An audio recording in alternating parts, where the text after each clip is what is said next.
Ever he wants. I don't care. No, he said an hour would be sufficient. Okay. So let's just look at it there. I never So- said it with a weight. That's a good idea. So, Mike, you want to make sure that you're don't drift away from wherever you are. So why? Okay, because I am a drifter. Okay, so don't drift because you go out. You go out of the line. Stay there. kind of here. Yeah. So if you cannot make it Pretty much like Right about here is like you're out. You're out. He's out. He's out. oh, he's out. Yeah, he's out. So you're in. All right. And so This is good. Yeah. Oh, you need a card? Yeah. So that's after 10. You want to introduce Michael there? Ladies and gentlemen, we will be doing a broadcast and recording of this. That means that your voice will be sent out into the hinterlands. So whatever conversation you have, you want to make sure that you speak loudly if it needs to be recorded. And other than that, you don't. There you go. All right. So if you find your seats, we will ask the Lord's blessing on our time together and begin.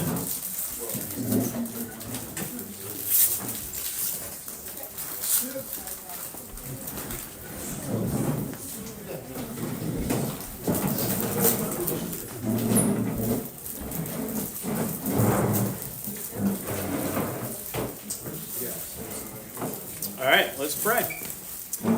Our Heavenly Father, Lord, we do thank you for the opportunity to gather together today. We thank you for the work that MFI is doing. We ask that you would grow and develop your children, that they would be bold witnesses for the Lord Jesus Christ, and that we would be prayerful members of our community that come before you and just bring our concerns before you, O God. And we pray that you would use each one of us, faithful children of God, to do what you've called us to do and to protect the family and the children of our community and of our nation.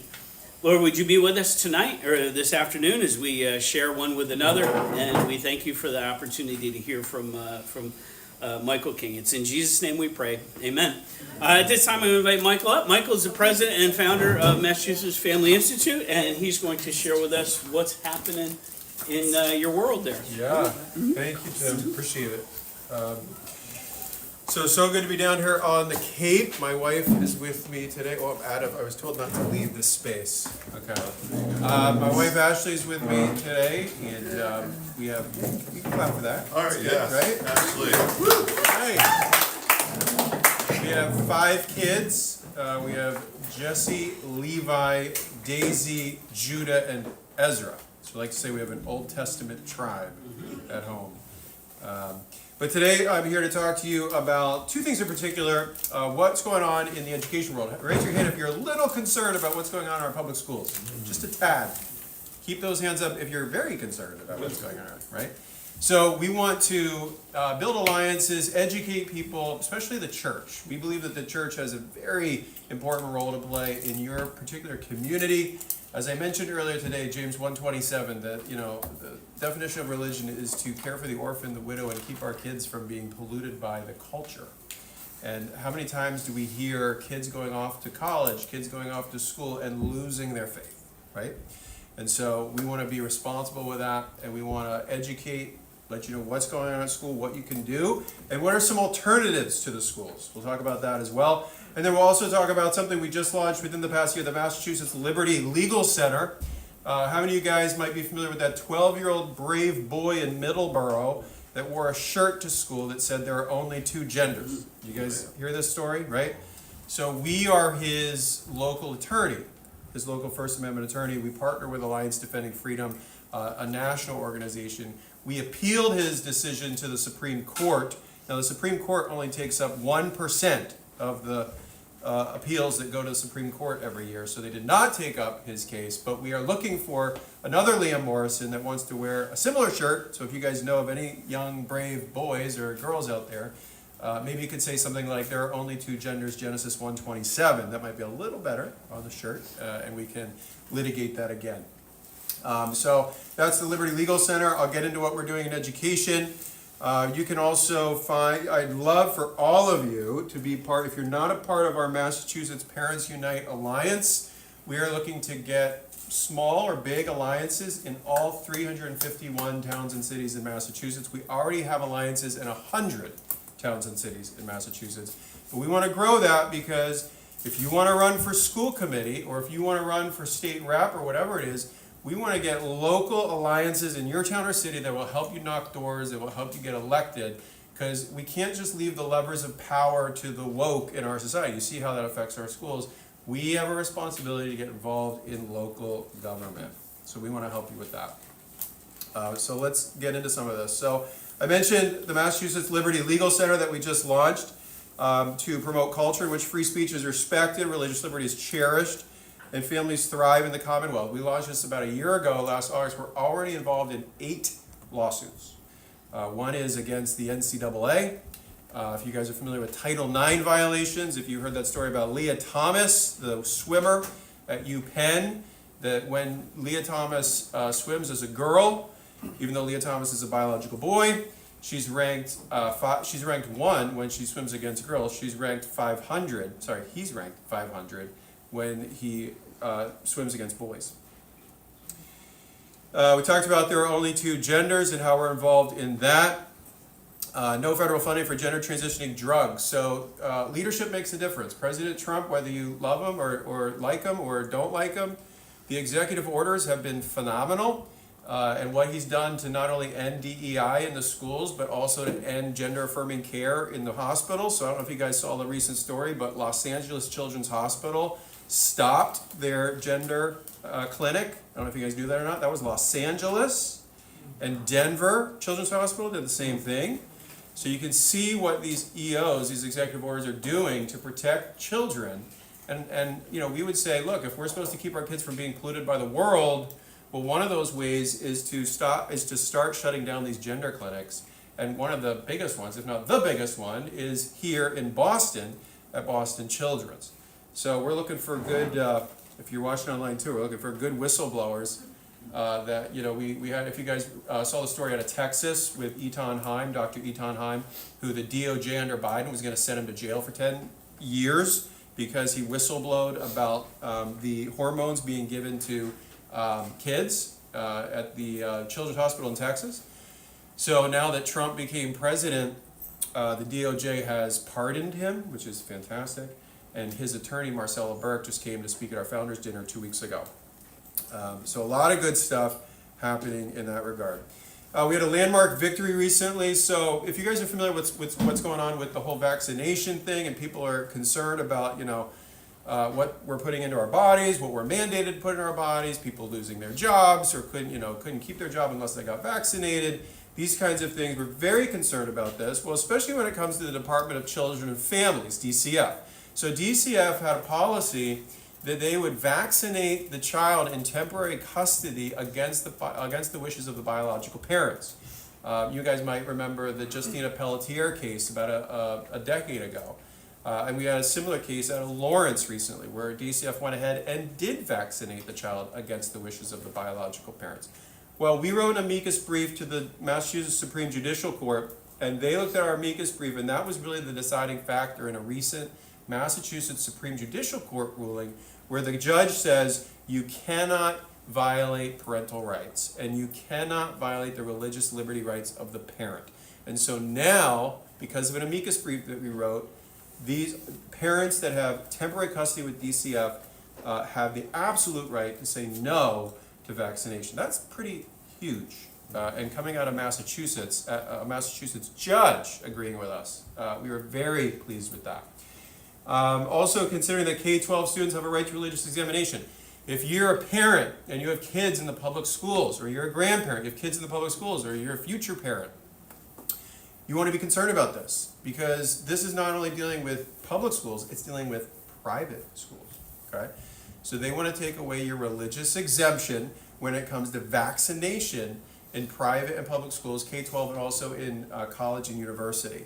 So this has been on the docket now at your state house for 4 years, and for all 4 years, every time this comes up for a vote, there's always 300 to 400 people that show up at the state house And it's always 90% of the people that come agree with us that we should preserve the religious exemption, right? 90% in a state like Massachusetts. I always say Massachusetts is not as blue as we're made to believe, okay? When's the last time you had 90% of the people that come and 400, if you've ever been to a state house for a hearing, 400 is a huge number to come to the state house, right? It's usually like 10, 15, okay?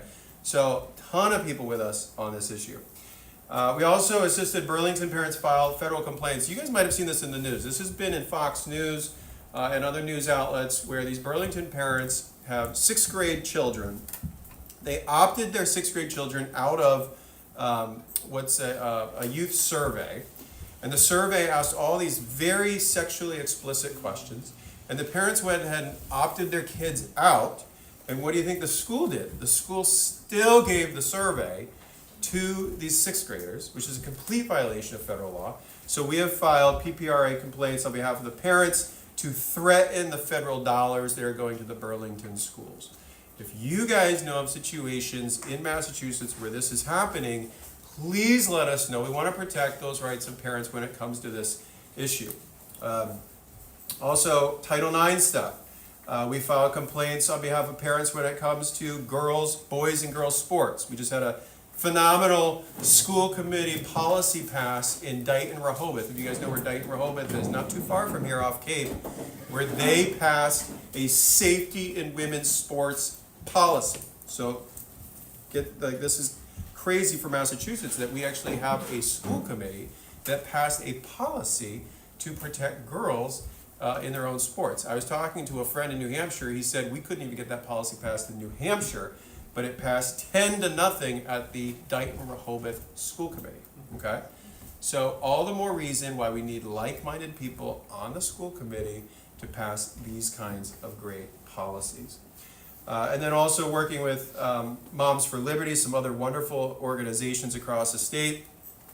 We've also secured religious vaccine exemptions for multiple nursing students. So this is still going on in our colleges where they're requiring vaccination for certain colleges. And so again, we want to hear from you. Let us know if you're experiencing any kind of coercion when it comes to choosing the college of your choice. Not too far from here in New Bedford, there was a gentleman that wanted to have a Bible study at his senior living facility. They denied him the ability to have a Bible study in the common space. All we had to do was send a legal letter to the owner, and that was quickly resolved. Protected religious liberty for a pro-life pharmacist. I should have mentioned this today because this happened down on the Cape. Pharmacist works for a very well-known pharmacy. She did not want to fill prescription drugs for abortion, right? And so we wrote her a religious exemption, and right away they approved her religious exemption, and she no longer has to fill abortion drug prescriptions, and she can continue to do her job with a healthy conscience. We're also working with a operating room nurse at Brigham and Women's who doesn't want to do gender surgery. Say, yeah, don't violate your conscience. And so we're in the process of getting her a religious exemption as well. Preventing pediatrician's office from denying. How hard is it, if you're a parent, you kind of know how hard it is to find a pediatrician that agrees with you on all of your medical beliefs, right? So we're in the process of putting together a list of like-minded pediatricians. But in the meantime, we had a situation down on the South Shore where there was a Christian patient that was going to get thrown out of their pediatrician's office because of the vaccination issue, and we were able to keep them in the office. Drafted school community policies. I'll talk a little bit more about this later. Help parents get opt-out of sex ed who had been denied. So this past week, if you've been following the Supreme Court, leadership matters. Who's on the Supreme Court matters. And so we got a 6-3 decision this week on the Mahmoud versus Taylor case, which came out of Maryland, where there was a Muslim family that disagreed with the sex ed being taught at the school. They went to their board, their education board, and the board said, no, we're going to force your kid to listen to that book, to listen to that curriculum. So they appealed in Maryland, they lost, went all the way to the Supreme Court. We won this week, 6-3. So every parent has the right to opt out of books, of sex ed, of all that stuff, right? So what was happening in Massachusetts, if you can believe it, is they were calling gender ideology not sex ed. Now, how is gender not related to sex? I don't understand that, okay? But that's what our schools were saying is you're forced to take that gender ideology and start to question your gender, and it might surprise you that 20% of kids in our schools today, public schools, 20% are confused about their gender. 20%. That's not even the other sexual orientation stuff of homosexual, lesbian, doesn't even include that, okay? So when we talk about the importance of being involved on the school level, you can see why. Also help student at a charter school in Tingsboro. So a charter school in Tingsboro says you cannot have a Bible club. We wrote a letter, legal letter, within 24 hours, got that resolved. I'll also mention one town over in Tewksbury, if you know where Tewksbury is, not Tewksbury, but Tewksbury. The senior living, okay, the senior living, not senior living, but I always forget it. What are they? It's for seniors, but it's Council on Aging. Council on Aging. Thank you. The Council on Aging in Tewksbury hosted a drag queen. Now, this was news to me. I didn't know seniors were into drag queens, but this is what they were hosting. And so I called a friend of mine in Tewksbury and I said, look, this is crazy. We got to push back. So he calls the Council on Aging. He says, I'd like to have a Bible study at the Council on Aging. Well, do you think they were happy with that? No. So he ends up getting his Bible study at the Council on Aging. It's similar to, if you've heard of these drag queen story times that were going around in our libraries and still are. Well, we've now been doing Pastor Story Hour. You might have heard of the story. This was a couple of years ago in Chelmsford, where a pastor wanted to have a story hour at the Chelmsford Public Library. He was denied within 8 hours. We got him reinstated, and he read the book Jesus and Your Gender to 50 students at the Chelmsford Public Library. Moving on to legal. So I want to just kind of give you a broad picture of what we offer. So not only the Massachusetts Liberty Legal Center, but you guys might be familiar with Alliance Defending Freedom. These are, this is like $100 million Christian attorney organization that gives pro bono service. They've been to the Supreme Court over a dozen times. They have a 90%, I believe, win record at the Supreme Court. They're the organization that's most well known for representing the baker in Colorado that didn't want to bake a cake for a homosexual wedding. So they won at the Supreme Court, and then the baker gets sued again for not baking a transgender cake, and then gets sued again for not baking a Satanist cake. So the guy's been through like crazy litigation, but he's always won, and Alliance Defending Freedom has helped him. So when you work with MFI, you also work with our national partners like the ACLJ, Child and Parental Rights, Liberty Counsel. They were the ones that protected Hal Shurtleff, who directs Camp Constitution and wanted to fly the Christian flag at the Boston City Hall. If you guys are familiar with this, this was in 2017. And the Boston City Hall had flown 284 flags before this particular request, including the transgender flag, including the Chinese Communist flag. And they said no to the Christian flag. So of course, he had a case to be made, goes to the Supreme Court, gets a 9-0 victory at the Supreme Court, and we had a ceremony a few years ago at the Boston City Hall to raise the Christian flag in Boston. So that's Liberty Counsel.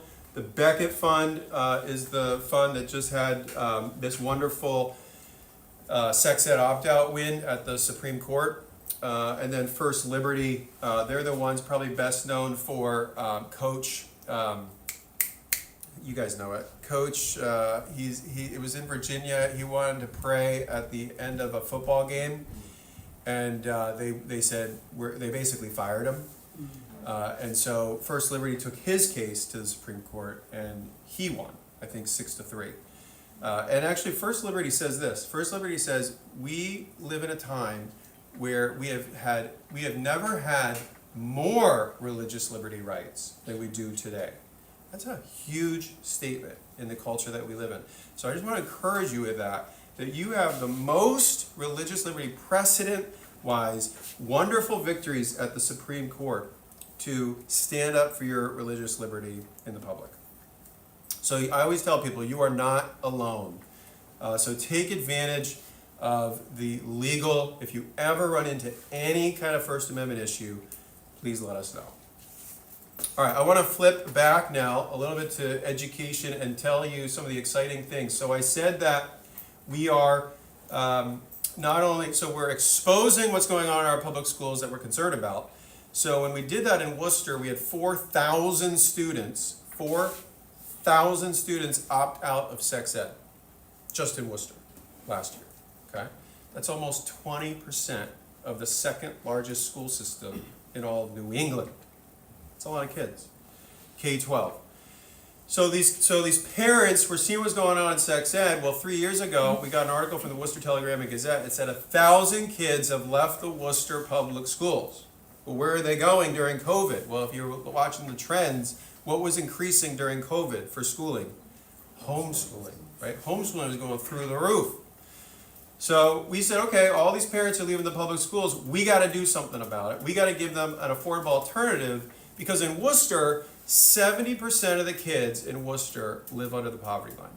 70% of those kids. So they'll never afford a $5,000 a year school, but they can afford $100 a month. So what did we do?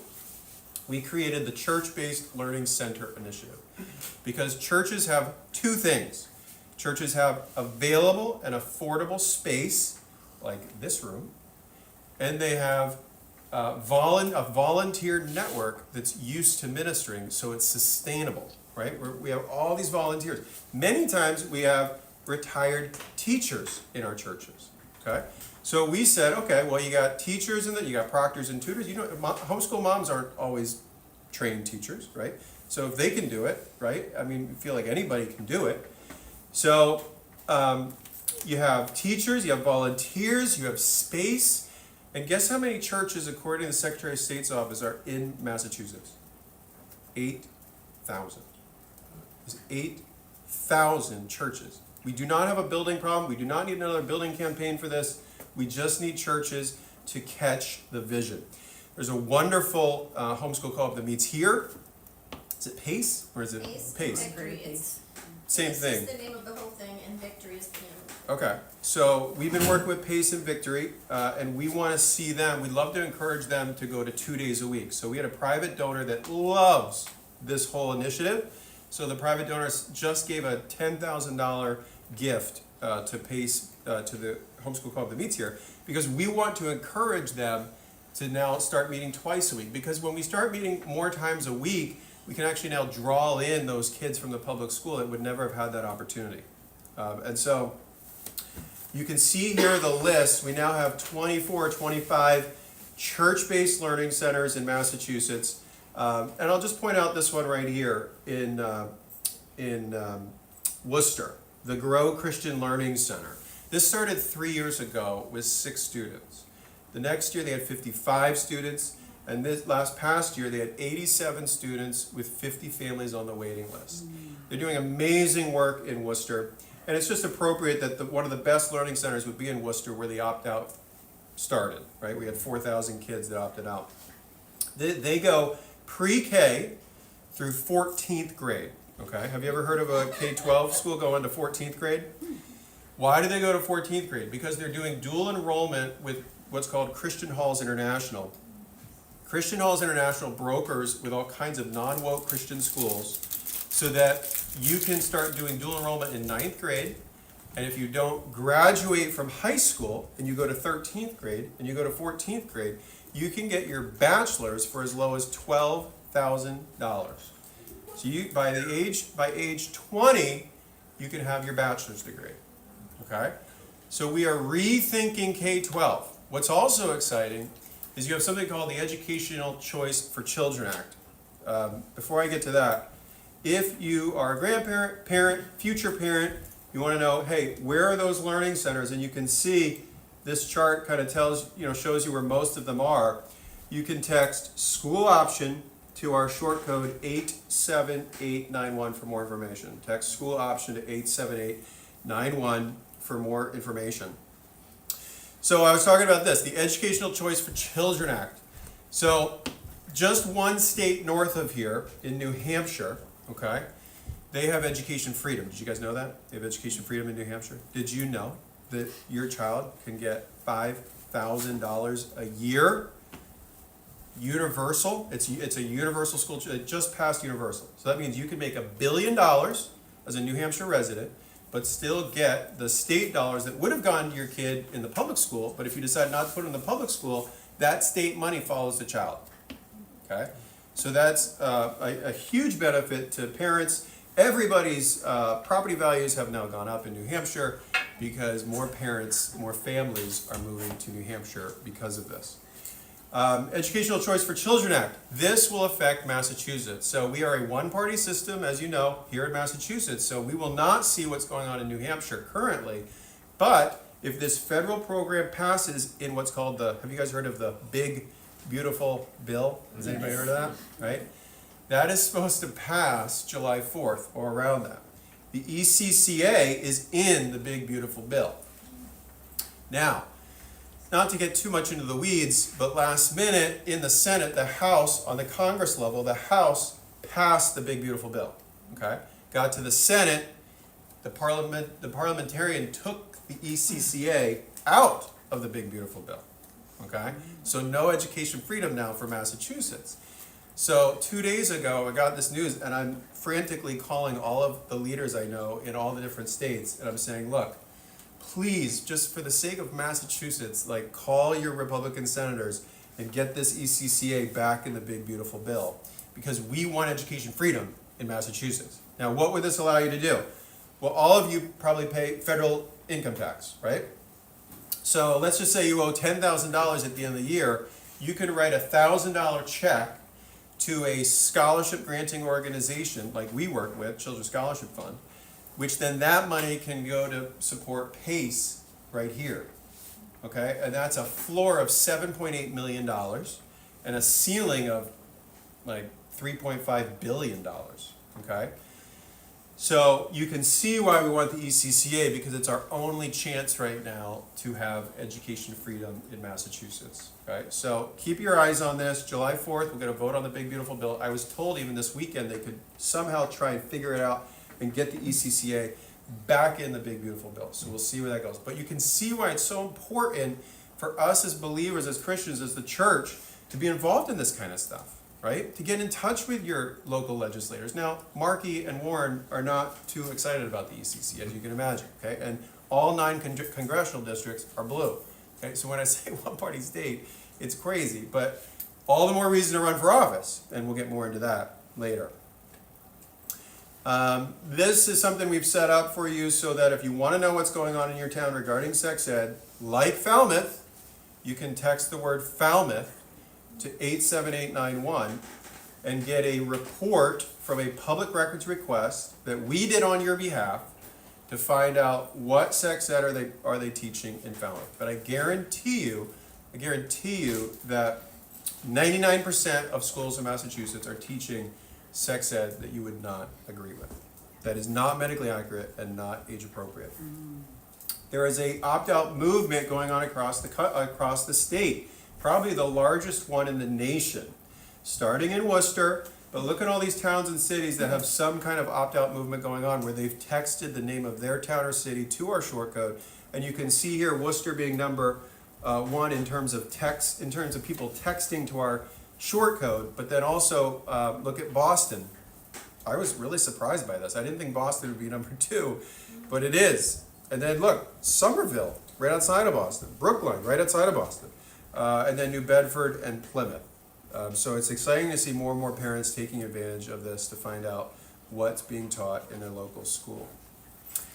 We have 15,000 people in Massachusetts Informed Parents, so if you want to know what's going on in your schools, if you want to join your local tribe of advocates, we encourage you to join the Massachusetts Informed Parents Facebook page to find out more about what's going on at your local school. So please take advantage of that. This is a major feeder system for us. I think this is actually how we found out about the Burlington situation with the whole opt-out that the schools did not acknowledge. So please consider joining Massachusetts Informed Parents. And then educational partnerships. So just to kind of show you what are we doing, especially with these church-based learning centers.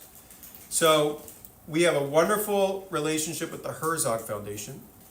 This is a $350 million Christian education foundation out of Missouri that will pay for your training if you want to be a proctor or tutor at a church-based learning center. So I was saying earlier, if you want to take a training on how to be a good science teacher, they will pay for you to go to the Ark in Kentucky for free on their dime, get all the training for that 3-day, 3-night event, and you want to get trained in the Bible, how to teach Bible. They have a program at the Museum of the Bible. Again, just get yourself down to DC. They'll take care of everything else. Your lodging, your food, your training. They're a wonderful organization. And then I'll just mention here as well the Children's Scholarship Fund.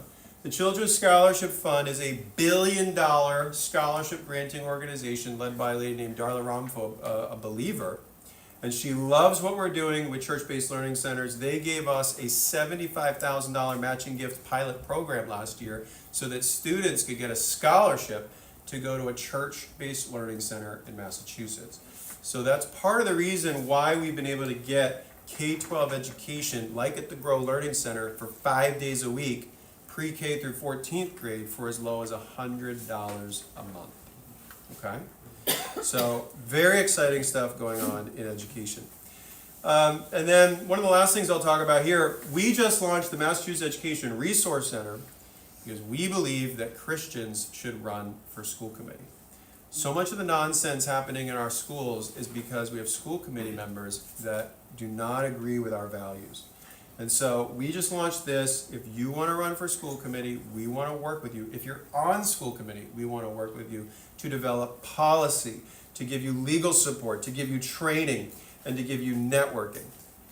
And I just want to encourage you with this. So we provided direct support to the school committee members, especially in Dighton, Rehoboth. I mentioned them before.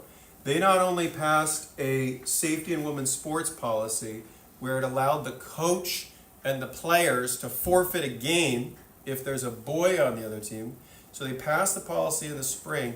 Last fall, they followed through with it, and they forfeited 2 games against Somerset Berkeley, who had a boy on their team. They ended up going to win the championship. The boy happened to be the son of the coach. But Riley Gaines picked it up and said, if every school committee would pass this policy and follow through with it, then we'd forfeit enough games that enough parents would get upset and say, hey, you're not playing games anymore, right? So let's get this policy passed. Let's switch around with the MIAA. Let's get new rules and get boys off of girls' teams. So we also passed a no political bias policy, which says LGBTQ is political. So now in Dighton Rehoboth, there are no LGBTQ flags in the Dighton Rehoboth schools. Did you guys know that? There's a Massachusetts school with no pride flags. And that's because we have people that agree with us on the school committee. And then also they passed an opt-in to sex ed. So we'll finally understand really how many kids truly want this stuff, because you're not automatically being taught it, you have to opt into it, like you would for a field trip. You want to go on the field trip. Well, do you really want to go into the sex ed class that's not medically accurate? So I hope you guys are encouraged by that there is a Massachusetts school committee that's actually making a difference, right? And I can tell you other stories about other school committees that are doing similar things. And so we are very excited about the Massachusetts Education Resource Center. We are in the process of putting together a list of like-minded school committee members that we will support, and we want to draw them away from the Massachusetts Association of School Committees, which is a woke group of people, and draw them into our alliance. So lastly, regarding alliance, I want you guys, like I mentioned before, please consider joining this alliance. We want like-minded people in all 351 towns and cities. We meet 4 times a year, twice in person, twice online, and we talk about strategy and what we can do together to make a difference in our own communities, especially regarding education. So if you'd like to be part of this alliance, text the word alliance to 87891. Text the word alliance to 87891. And you can see here where a lot of these alliances are. So we need more help in Western Mass, you can see, but I saw this the other day and I was like really surprised by it. So we had somebody from Provincetown. If there's an alliance in Provincetown, there should be one in Falmouth. I mean, doesn't that make sense? So we need some help on the Cape, okay? So if you know somebody on the Vineyard, I think that's the Vineyard. That's Nantucket, right? Yeah. So we need some Vineyard people, all right, and some Nantucket people, and some more Cape people. All right, so text alliance to 87891. And then just to show you how much of a one-party system we are, in the House here, there's 160 state reps, 25 Republicans, and the rest are Dems. Okay? In the Senate, you have 40 state senators, 4 are Republicans. And then you have a governor who is a proclaiming lesbian. So that's where we are for your leadership in Massachusetts. And that's why we're doing so much on a local level, because this is very difficult, but this needs to change. This needs to change. And so so that leads me kind of to our last point here, which is we're launching a C4, a 501c4 to get more involved in local elections. And we especially want to make a change, not just at the State House, but at the school committee level, at the select board level, at the city council level. So we are looking for people that want to run for office. And I hope you are inspired today, not only of the problems that we face, but that we can win. We really can win. I'll mention this. In 2024, there were 56 state rep districts where Trump won 40% or more of the vote, okay? And in 65% of those districts, 65% of that low-hanging fruit, they ran unopposed. So just think about that. Just free walk in the door. Nobody's challenging all of this that you just saw, right? Nobody's challenging it. So we need competent, like-minded people, and this is why we're launching our C4 in the next 2 months to address this issue. And then, lastly, there's these sheets on the table in the back that I encourage you all to take, and I also encourage you to sign up, leave your contact information so that we can stay in touch. Any of these short code keywords that you saw, pick up this sheet and it'll show you the keywords that you can text to our short code for more information. So with that, I'll end there and I'll take any questions or comments you might have. Don't be bashful. On the earlier things you were doing, the accomplishes or the successes or whatnot that you showed, the bottom of the second to last slide, it started to talk about teachers having the opportunity to kind of speak out, and then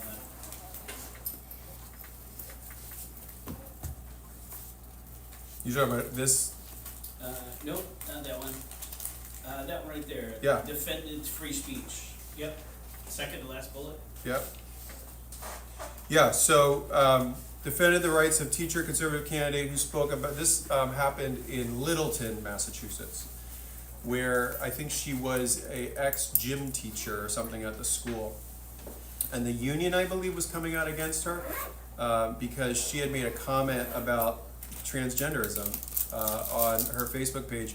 We went to bat for her, protected her religious liberty. If she wouldn't have had us, it would have done detrimental damage to her.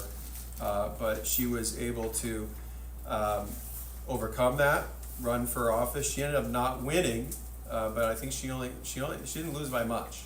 And that's not, from what I understand, a super conservative district. So just another opportunity. I'll mention this since you mentioned it. Marcella Burke, I mentioned before, she's a high-powered attorney that protected that whistleblower in Texas at the Texas Children's Hospital. If I'm correct, she just won a case, or knows of a case that just won in Washington State, where it was something to do with Title VII, employment law, so all this stuff about like pronouns in your signature and, you know, that kind of stuff, and coercing employees to go along with the whole LGBTQ DEI stuff. I believe that ended up in a $25 million settlement. So there are wonderful precedents going on. If you know of teachers at public school that don't want to put pronouns in their signature, please let us know. We want to protect their rights so that they don't have to do that, because really what happens is, you know, the teacher that everyone's like, well, they don't believe that. But then the kid's like, oh, but I see the pronouns in their signature. And then all of a sudden the kid's like, well, that's a conservative teacher and they're doing it, so maybe it's okay. And then you can see how this becomes normalized in the minds of our children, where 20% of our kids in Gen Z are confused about their gender, asking questions. Any other comments or questions? One of your legal groups you connect with is ACLJ, Yeah, and we hear a lot about the horribleness of ACLU. Let's just make Sure. sure everyone understands they're different. yeah. And how are they different? How are you connected with them? Yeah, so the ACLJ, I forget the guy's name, you'd recognize his name. But he was Trump's attorney in the first administration, one of them. Jay Sekulow? Jay Sekulow. So, sure, so Jay Sekulow and ACLJ, we're working with the ACLJ to sue the governor of Massachusetts, okay? Because they are defaming pregnancy resource centers in Massachusetts. I don't know if you saw any of the billboards that were calling them anti-abortion clinics and different things, and which they are. But they were defaming these clinics, so we are now suing the governor, and that's in partnership with the ACLJ. So we'll have more on that. It's kind of a long process, but wouldn't it be great to get a settlement with the governor of Massachusetts? Any other questions or comments? Can you talk more about why you believe like Christians and churches should like care so much about this? Yeah. So I mentioned, James 1:27 this morning, and I focused on not allowing our kids to be polluted by the world, but there's the other two sections as well, right? It's to take care of who? The orphan, and take care of the widow, right? So when we think about the orphan, if we remember back in 2003, 2004, Massachusetts was the first state to redefine what? Marriage, right? And we don't always understand what the consequences of that were. When we redefined marriage, Catholic Charities shut down all of their foster ministry in Massachusetts because they did not want to get sued, basically for not, for discriminating against LGBTQ kids when it came to what family they put them in, right? And so, because they didn't agree with the redefinition of marriage. And so, what happened there? Who lost in that situation? The orphan, right? The orphan ultimately lost because on a policy issue, we didn't do a good enough job, right? And so you can see that when we don't stand in the gap in government, it affects the orphan, right? Or how about the widow? Many times the widow is, someone that might be elderly, right? Well, now I think it's the 10th time they're trying to pass assisted suicide, physician-assisted suicide in Massachusetts, okay? Well, if we don't stand up and say, hey, doctors, you need to come to the State House, we need to talk, we need to say that, compassionate care is not giving someone a pill so that they can take their life. When we have, palliative care and we have hospice care and we have so many ways that we can care for people at the end of life. And when you actually look at the statistics, it's not that people want to take their life because of pain. That's like 3%. You know what's 25%? That they feel like they're becoming a burden on their family, right? And is that really the slippery slope we want to go down? Where all of a sudden we've made it so much easier for you. You're feeling like a burden. I mean, I'm sure all of us in this room probably know somebody these days. So many people are dealing with so many illnesses that they're just like, you know what? Yeah, I'll take the pill. But is that the society that we want to live in? Is that what the Lord set up in terms of how we truly have compassionate care for people? So when we think about the orphan, when we think about the widow, and then keeping our kids from being polluted by this world, clearly there is a mandate in Scripture that we are to get involved on these issues in government because they affect the orphan, they affect the widow, and they affect our kids. Good question. Any other comments or questions? You mentioned that you're seeking people that you want to protect. I'm not sure if it was super clear that you do that pro bono. Yeah, that's a good point. My wife points out a really wonderful point. So that is true. It's all free. Okay, it's all free. We are so privileged to have so many incredible donors. For the first time in 30 years, we have $1 million budget, and so we are able to do some really great things around the state. So please take advantage of that free help for not just these issues of First Amendment issues. There might be other issues that come up. We mentioned some other things about Title VII, Title IX, education stuff going on with teachers, signatures, those kinds of things. So definitely leave your information, take my card if because really, as we build momentum, as we protect the pharmacist on the Cape, as we protect the nursing student, as we protect the Bible club, all these wins add up and create precedent and momentum in our society. And we're seeing that. We really are seeing that as woke and left as our state government is. When you get down to that local level, we're seeing some amazing victories going on. So I hope you're encouraged by that, and that you can work with us to make a difference. Because too many times we're too apathetic on these issues, and we really need to get involved. Yes. Do you find that a lot of pediatrician offices and the vaccines and respecting parents' wishes about that is a huge problem? Or Yeah. For sure. I mean, if you're a young parent, most likely you've run into this issue where you're trying. We've run into this several times where you try to find a pediatrician that agrees with you, or at least will tolerate you. And we've been fortunate to find doctors through the years, but doctors are under a lot of pressure when it comes to this kind of stuff. And there are those doctors out there, but I can only think of a handful in Massachusetts that I am aware of. So it's definitely an issue. Many times we can resolve the issue just through a legal letter, and we don't have to, bring a lawsuit or anything like that. So I would highly encourage anybody that get in touch with us. We'll try to give you a list of those pediatricians. Look, we just had good friends call us the other day, about a week ago. Their midwife was going to refer them to DCF. And they were trying to find a pediatrician that they could go to for some help, and we were able to help them out. But that's the kind of stuff. That was in our own inner circle, where they're coming under this kind of pressure. So, so this is a big issue. Yeah. Anyone else?